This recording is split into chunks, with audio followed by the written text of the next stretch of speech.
What cities in the Western Hemisphere have the tallest skylines? In this video, we will learn what 30 cities rise above the rest. Now, let's get to it.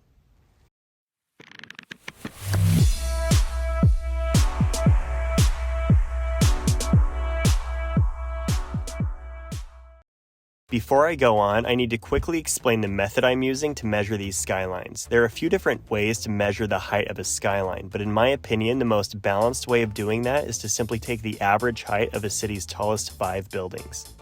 It may be a quick and dirty metric, but in my opinion, it provides an interesting and solid measurement to compare skylines by their height. Starting off our ranking at number 30 is the southern city of New Orleans. New Orleans' skyline has a height of 176 meters or 577 feet. The tallest building in the city is the Hancock Whitney Center at 212 meters in height. Next up is the southernmost city we will see on this list, which is Buenos Aires, Argentina. Buenos Aires has one of the best looking skylines in all of Latin America, and it has a height of 178 meters.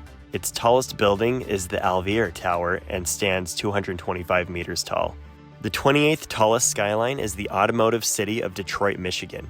Detroit's skyline is 180 meters in height, and the tallest building is the iconic Detroit Marriott at the Renaissance Center at 222 meters or 727 feet tall. Next is the vibrant city of Austin, Texas. Austin has been booming, and its skyline has been elevated in recent years because of that growth. In fact, 2 of its tallest buildings were built in just the past few years. The average height of the tallest 5 buildings is 187 meters, and the tallest building is the Independent and is 210 meters in height. We head north for the next tallest city, which is Montreal, Canada. Montreal is the largest city in Quebec and the second largest in the whole country of Canada. Its skyline height is 200 meters, and the tallest building in the city stands at 226 meters. Montreal's skyline is growing, so in the coming years, it'll be ranked higher on this list. Next up, we have our second and final South American city, Bogota, Colombia. Bogota edges out Montreal by just a meter, with a skyline height of 201 meters. The skyline is relatively new, with most of its tallest buildings having been built in the past 7 years or so. The tallest building is 216 meters in height.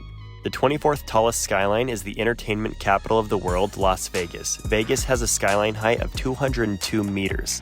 The tallest structure in the city is the Stratosphere, but because it's not technically considered a building, it's not factored into this ranking. The tallest building is the recently topped out Fontainebleau Las Vegas. It's set to open next year. Next, we head to the Midwest city of Cleveland, which is the 23rd tallest skyline in the Western Hemisphere.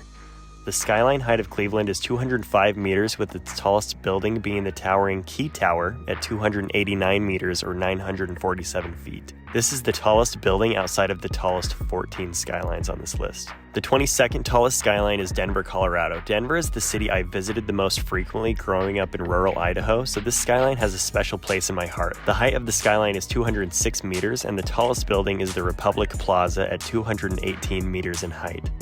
Just beating out Denver is our first of 3 Mexican cities on this list, San Pedro Garza, Garcia, which has a skyline height of 677 meters. The tallest building is 279 meters tall.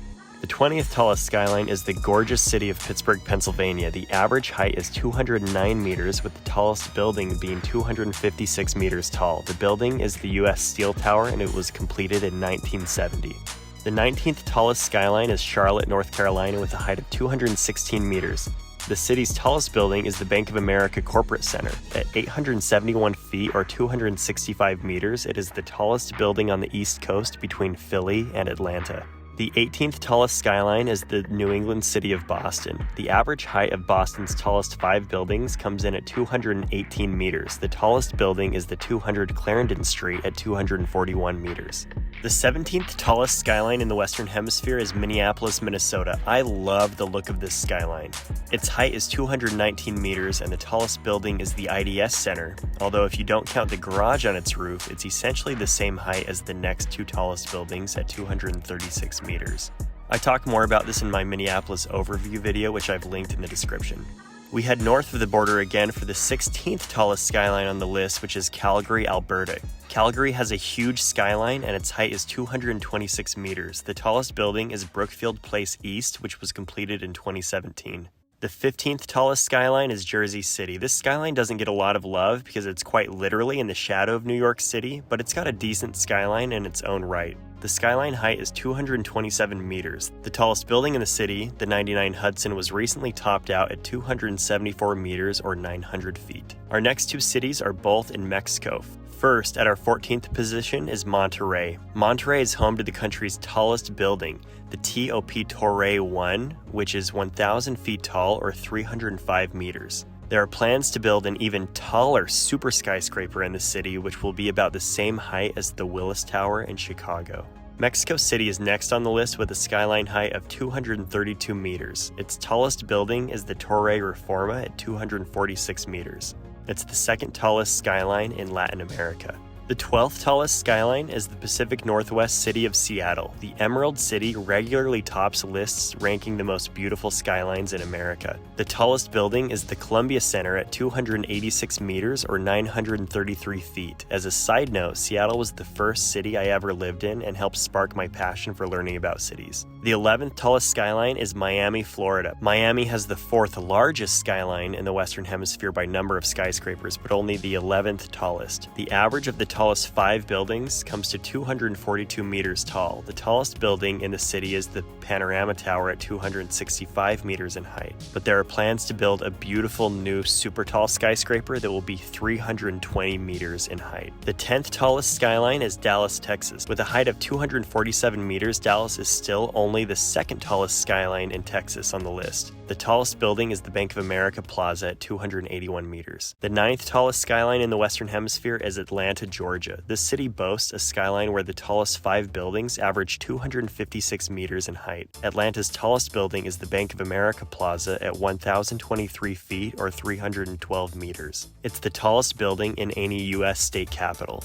The 8th tallest skyline is San Francisco. San Fran has a skyline height of 258 meters, making it the second tallest skyline in California. The tallest building in the city is one of my favorite skyscrapers, the beautiful Salesforce Tower at 326 meters. The 7th tallest skyline is Houston, Texas at 270 meters. Houston's tallest building is the JP Morgan Chase Tower at 305 meters in height. It's the tallest 5-sided building in the world. The 6th tallest skyline is Los Angeles with a height of 273 meters. LA is the tallest city on the West Coast. The city added its tallest skyscraper, the Wilshire Grand Center, in 2016. The building is a controversial 335 meters tall thanks to its spire. The 5th tallest skyline on the Western Hemisphere will likely come as a surprise to many of you, and that's Panama City. Panama City has a massive skyline with 50 skyscrapers. The height of its tallest 5 buildings comes to 274 meters, and its tallest building is the JW Marriott Panama at 284 meters.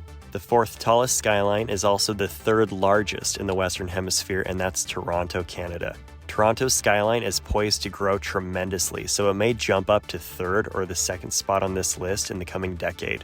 The average height of its tallest 5 buildings is 277 meters, and the tallest building, keep in mind I'm not including the CN Tower, is the first Canadian place at 298 meters. The title of 3rd tallest skyline on the Western Hemisphere belongs to the scrappy city of Philadelphia. Philly's skyline is 285 meters. What's so impressive about the Philly skyline is that it's really new compared to the other skylines on this list. I go into detail about why Philly was slow to the skyscraper game in my Philadelphia overview video that I linked below. The tallest building in Philly is the Comcast Technology Center at 1,121 feet or 342 meters. It's currently the tallest skyscraper in the Western Hemisphere that isn't in Chicago or New York. There's a large gap between Philly and the second tallest skyline, Chicago. Chicago is the birthplace of the skyscraper, and it has what is probably my favorite skyline.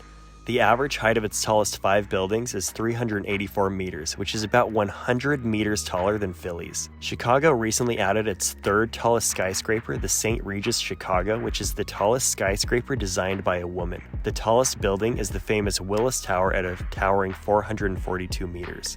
And I know this will come as a shocker, but the tallest skyline in the Western Hemisphere is New York City. The average height of the tallest 5 skyscrapers in New York is 460 meters. That is taller than the Willis Tower itself, which is crazy.